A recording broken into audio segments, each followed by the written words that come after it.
రాజుగారు కోట రాజకీయానికి దూరంగా ఉండలేకపోతుందా? వేరే స్టేట్లో రాజ్యాంగబద్ధ పదవిలో ఉండి కూడా లోకల్ పాలిటిక్స్ మీద ఫోకస్ పెడుతున్నారా? అక్కడ ఉండి కూడా ఇక్కడేం జరుగుతుందో తెలుసుకుని సీరియస్గా రియాక్ట్ అవుతున్నారా? లోకల్ పాలిటిక్స్లో హీట్ పెంచిన ఆ గవర్నర్ ఎవరు? ఏంటా వ్యవహారం? విజయనగరం రాజకీయాలు ఉన్నట్టుండి హీట్ ఎక్కాయి. వైసీపీ జిల్లా కార్యాలయాన్ని కేటాయించిన భూ వివాదం ఇప్పుడు ఇద్దరు కీలక నేతల మధ్య ప్రతిష్టాత్మక పోరుకు దారితీస్తోంది. ఓవైపు గోవా గవర్నర్ అశోక్ గజపతిరాజు, మరోవైపు వైసీపీ జిల్లా అధ్యక్షుడు మజ్జి శ్రీనివాసరావు ఉండడంతో పొలిటికల్ కాకరేగుతోంది. ఆరోపణలు ప్రత్యారోపణలు పెరుగుతూనే ఉన్నాయి.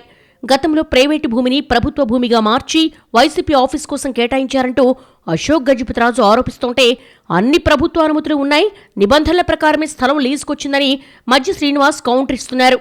దీంతో ఈ భూ వివాదం ఇప్పుడు రాజకీయంగానూ చట్టపరమైన వ్యవహారాలకు సంబంధించి ఆసక్తికరంగా మారింది.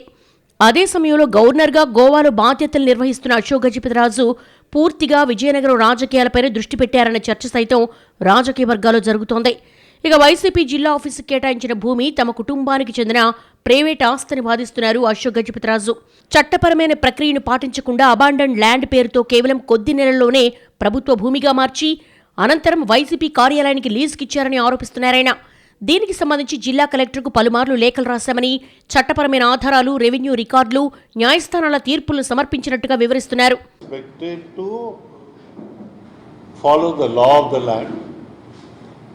కలెక్టర్స్కి రీజనబుల్ టైము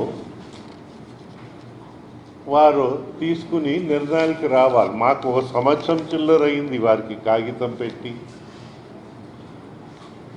4 నెలలు దాటేసింది వారికి రిమైండర్ ఇచ్చి. మరోవైపు మజ్జి శ్రీనివాసరావు మాత్రం ఈ ఆరోపణలను కొట్టిపారేస్తున్నారు. 2021లో ప్రభుత్వానికి దరఖాస్తు చేసి నగరపాలక సంస్థ తీర్మానం, ప్రభుత్వ జీవో, రెవెన్యూ శాఖ అనుమతులతోనే 2022లో భూమిని లీజుకు తీసుకున్నామని అంటున్నారాయన. ప్రభుత్వం అధికారికంగా ఇచ్చిన భూమిలోనే పార్టీ కార్యాలయం నిర్మిస్తున్నామని, అక్రమం జరిగిందన్న ప్రచారం రాజకీయ దుష్ప్రచారమే అన్నది ఆయన వెర్షన్. గవర్నర్ హోదాలో ఉన్న అశోక్ గజపతిరాజు రాజకీయ వ్యాఖ్యలు చేయడం ఆయన విజ్ఞతకే వదిలేస్తున్నామని కూడా వ్యాఖ్యానిస్తున్నారు మజ్జి. ఏదైతే ఇవాళ సమావేశం ఏర్పాటు చేసుకున్నామో ఈ స్థలాన్ని వారు ఐడెంటిఫై చేసి వారు ఈ స్థలాన్ని మరి ప్రభుత్వానికి ఆ రోజు పంపించి అప్పుడున్న ప్రభుత్వ నిబంధనల ప్రకారం 2022 జనవరి 12ని మాకు ఒక జీవోని ఇష్యూ చేశారు. ఈ వివాదం ఇలాగే నడుస్తుంటే స్థానిక రాజకీయ వర్గాల్లో మాత్రం మరో రకమైన డిస్కషన్ నడుస్తోంది.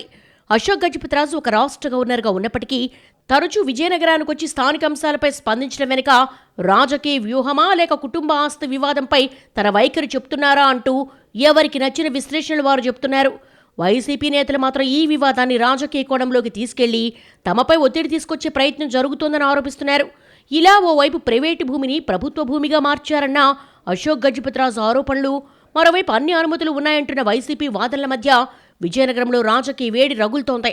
భూ యాజమాన్యం రికార్డుల మార్పులు, లీజు ప్రక్రియపై అధికారిక నిర్ణయం లేదా న్యాయ విచారణ ఎలాగూ జరుగుతాయి. కానీ ఆలోపు అశోక్ గజపతిరాజు ఇలా మాట్లాడటం, ప్రత్యేకించి రాజ్యాంగ పదవిలో ఉండి ఈ తరహా స్టేట్మెంట్స్ ఏంటన్న ప్రశ్నలు మాత్రం అలాగే ఉన్నాయి.